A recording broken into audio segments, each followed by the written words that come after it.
네이버가 업력이 더 길고 그만큼 더 많은 위기를 극복해봤을 것이기 때문에 뭐 한 5년 정도 보고 투자한다고 그러면 이 두 가지 기업을 가지고 손해볼 일이 있을까 싶어요. 한 24만 원 뭐 그 정도인 것 같은데 조금이라도 매수는 해볼 것 같아요.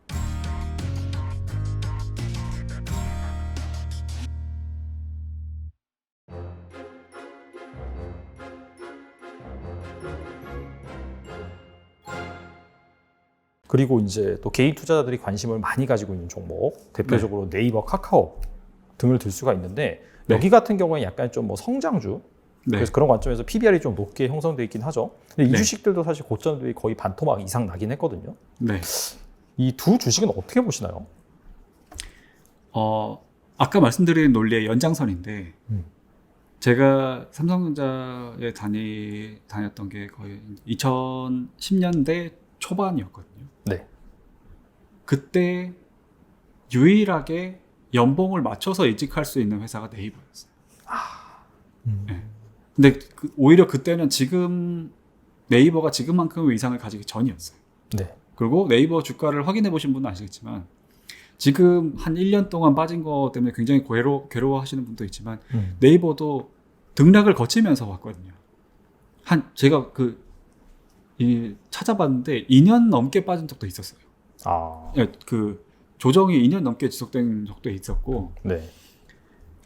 근데 그럼에도 불구하고 네이버 카카오라는 회사를 우리나라의 투자자들이 봤을 때 제일 먼저 봐야 되는 거는 뭐 비즈니스 모델이나 이런 게 아니라 지금 IT 업계에서 제일 유능한 인재들을 많이 흡수해간 대기업 두 개가 네이버랑 카카오인 것 같아요. 근데 개인적으로는 네이버와 카카오의 어떤 선호는 있습니다. 저는 이제 카카오보다는 네이버를 더 선호하는데 인재의 능력치에서는 제가 보기에는 거의 비슷한 것 같아요. 네이버든 카카오든. 네네. 이제 제가 아무래도 IT 쪽에서 계속 그 회사를 다녔다 보니까 네. 그쪽에서 뭐 이직 시장, 그러니까 우리가 그 직장인 신분에서 어디에 이직할까 했을 때 그 두 회사의 어떤 네임밸류의 차이는 없거든요. 근데 이제 이 상황에서 제가 네이버 쪽에다가 좀 더 마음이 가는 이유는 네. 네이버가 업력이 더 길기 때문이에요. 네.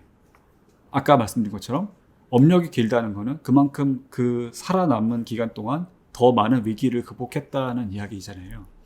그렇죠. 그런 부분에서 네이버를 좀 더 선호하는데 아마 제가 이제 그 양쪽에 다니는 지인분들 이야기를 들어보면은 기업의 문화적인 차이는 좀 있어요. 네이버는 조금 더 약간 더 보수적인 느낌인 것 같고 네. 카카오는 조금 더 자유분방한 느낌이 있는 것 같아요.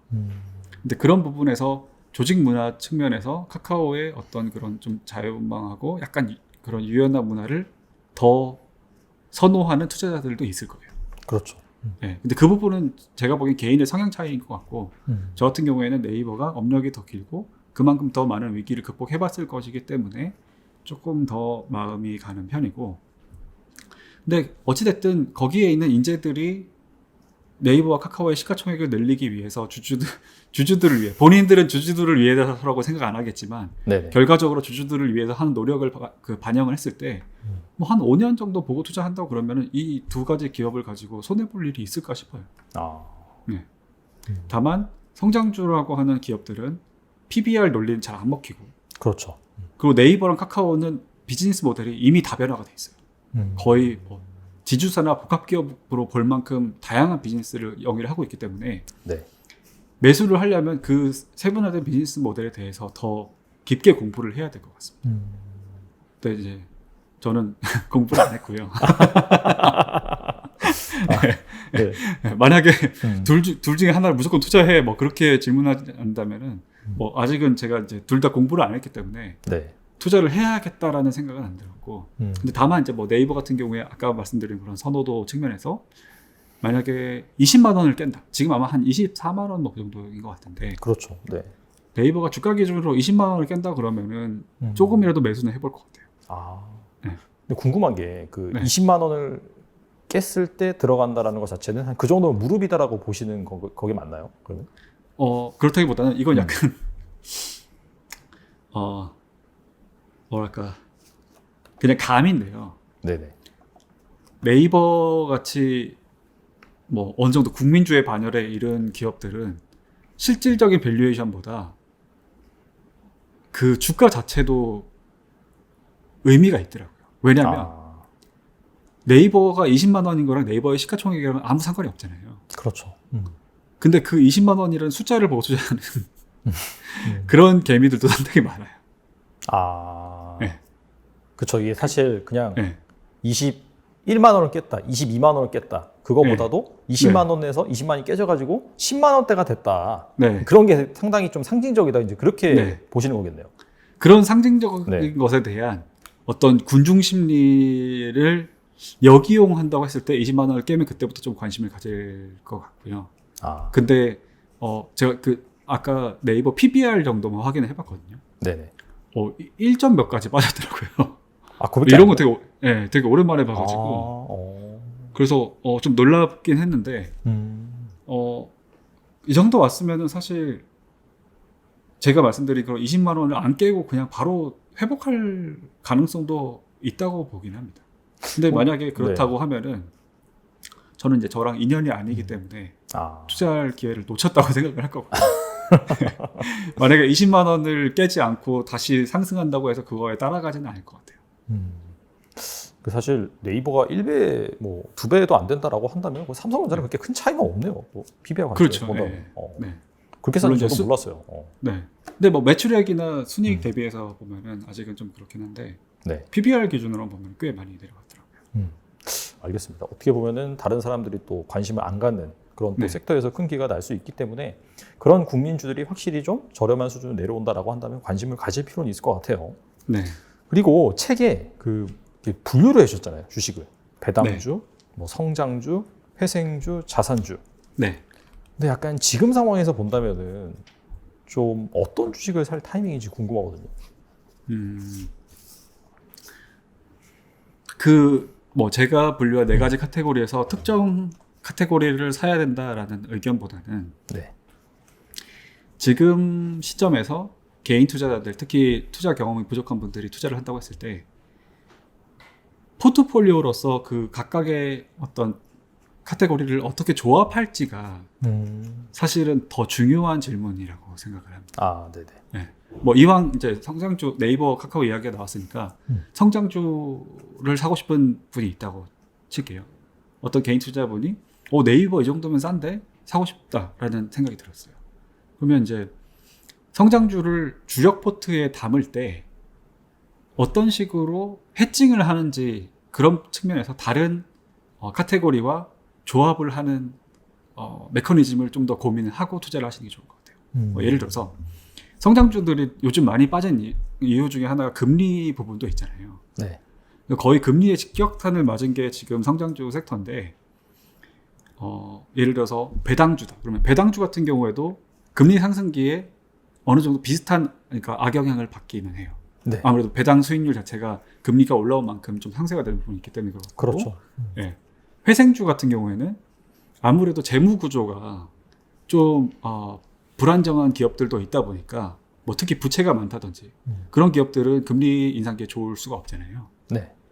그렇다면은 성장주의 해칭을 하기 위해서 배당주나 회생주보다는 실물 자산의 뭐 어떤 인플레이션의 수혜를 보고 있는 자산주를 뭐 해칭으로 편입을 한다든지 그런 이제 뭐 어떤 특정 내가 선호하는 그 카테고리를 선택을 했을 때 그 카테고리의 약점을 상쇄해 줄 수 있는 그런 해칭 자산을 어떤 걸 가져갈지 그 조합에 대해서 신경을 쓰시는 게 앞으로 투자를 할 때 너무 많이 깨지지 않고 꾸준히 자산을 늘릴 수 있는 방법이 아닐까 그렇게 생각하고 있습니다. 뭐 예를 들어서 성장주로 100을 투자하고 싶다라고 했을 네. 때 그게 아니라 성장주의 90, 자산주의 10 또는 8대2 이런 식으로 이제 비율로서 포트폴리오를 구성을 하는 거죠. 역시 기계 가기 위해서는 네.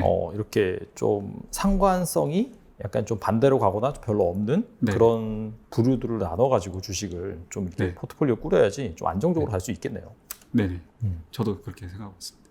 알겠습니다. 그리고 지금 많은 투자자들이 대부분 마이너스 계좌를 보유하고 계실 거예요. 그리고 뭐 한두 종목이 아니라 거의 이맘때쯤 되면은 이 주식 저 주식 막 손대다 보니까 네. 종목은 늘어나는데 주가는 계속해서 빠지다 보니까 네. 다 그냥 물려 있어서 손절도 못하고 거의 뭐 네. 종목 백화점이 되신 분들이 많을 것 같은데 네. 이런 분들에게 약간 좀 전업 투자자로서 조언을 주신다면 어떤 부분을 말씀해 주실 수 있을까요? 네. 제가 코로나 때 이제 전 재산이 반토막이 나는 경험을 한 이후에 네. 그때 얻은 제일 큰 교훈이 뭐냐면 평가손은 손실이 아니라는 거죠. 저는 그거를 제일 크게 배웠었거든요. 그러니까 아마 지금 마음고생이 심한 투자자분들은 그런 코로나 때 그 전 재산이 반토막 나는 경험을 하지 않으신 분들이 많을 거예요. 네, 그쵸. 그리고 그 이후에 투자를 했고 계속 좋은 상황만 목격을 하다가 지금 이제 안 좋아지고 그래서 당황을 많이 하셨을 텐데 그 정도의 투자 경험을 갖고 계신 초보 투자자분들이라고 하면은 저는 개인적으로 추천드리는 게 손절이나 뭐 교체 매매 같은 건 하지 마시라고 말씀드려요. 근데 그게 특히 손절 같은 경우에는 스텝이 꼬일 가능성이 굉장히 높고요.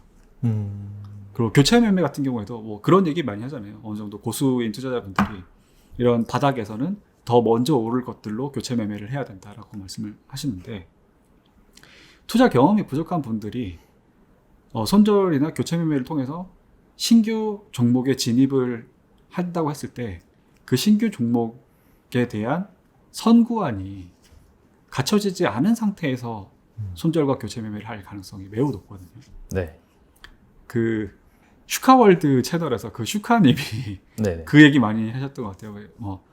어떻게 대응해야 될까요? 라고 물어봤더니 과연 너희가 제대로 된 대응을 할 수 있을까? 라고 대답을 했다고 하시더라고요. 되게 뼈 때리는 네. 말인데요. 예. 네. 네. 근데 그게 단순한 농담이 아니라는 거죠. 실제로 대응 자체도 경험이 쌓여야지 더 좋은 대응을 할 수 있는데 대응의 실력이 갖춰지지 않은 상태에서 뭔가를 대응하려고 하지 마시고 오히려 진짜 그 눈덩이처럼 불어나는 평가 손실을 온몸으로 경험을 해보시는 게 더 좋은 학습이 되지 않을까 지금 시점에서는. 제가 코로나 때 진짜 재산이 반토막 이하까지 갔는데 불과 1년 뒤에 제 어떤 재산의 신고점을 경신을 하는 걸 보고 느낀 게 그런 거였어요. 평가 손실이 계속 불어날 때 그런 것들, 그런 공포심을 온몸으로 체감을 하고 결국에는 수익으로 회복을 하는 그런 버티는 경험을 한 번은 하셔야 되고 어쩌면 지금이 그런 경험을 하기에 또 좋은 기회가 아닐까라고 생각하고 있습니다. 그래서 어떻게 보면은 이건 무대응이라고 볼 수도 있죠. 안 파는 거니까. 근데 그게 아무것도 안 하는 게 아니라 팔지 않는다는 의사결정을 계속해서 내리는 거거든요. 그렇죠. 네. 그래서 그런 대응을 해서 버텨서 수익으로 전환시키고 나오는 경험이 딱 한 번만 생기면은 진짜 그 주식 투자에 대한 관점 자체가 완전히 달라지실 거라고 생각해요. 네.